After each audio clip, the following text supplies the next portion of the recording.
another night, another BWC B. Okay, so huwag nyo napansinin yung baso na yan. So, iinom tayo guys ng BWC. Bago ako mag-chika sa inyo, iinom na muna ako. Grabe ng mga sakit-sakit ngayon. Like, usong-uso na talaga siya. Kaya, importante na ingatan nyo yung sarili ninyo. Oo, grabe kayo mag-alaga sa ibang tao. Pero pag sa sarili ninyo, baka naman. So, ayan siya guys. Iinom na muna ako. BWC ascorbic acid plus zinc. Okay, so iinom na muna ako.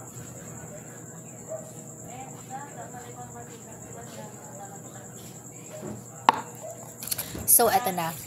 Kung tatanungin nyo ako, at ano ba yung best time kapag iinom ka ng BWC ascorbic acid plus zinc? So, for me, para sa akin, mas gusto ko na iniinom siya sa gabi kasi unang-una, hirap ako makatulog sa gabi, which is kapag iniinom ko to, sobrang sarap talaga ng tulog ko sa gabi. Totoo yan, legit. Pangalawa, nakaka-fresh and nakaka-glow siya ng skin. Like, para sa akin, ini-intake mo kasi yung vitamin C, kaya for me, mas maganda siya. Lalo na, mami na ako, as in, hindi ko na minsan talagang kayang mag-skincare to the max na talaga namang kasi nga, talagang tamad din ako.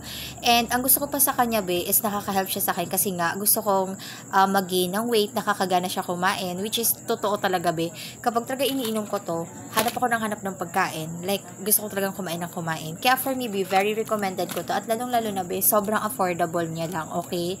And 30 capsules na siya. So, sa mga katulad ko, naku, ang problema ninyo, hirap kayo makatulog, gusto nyo maging fresh and glowing ang skin ninyo, kung dull skin kayo or hagad na kayo tingnan.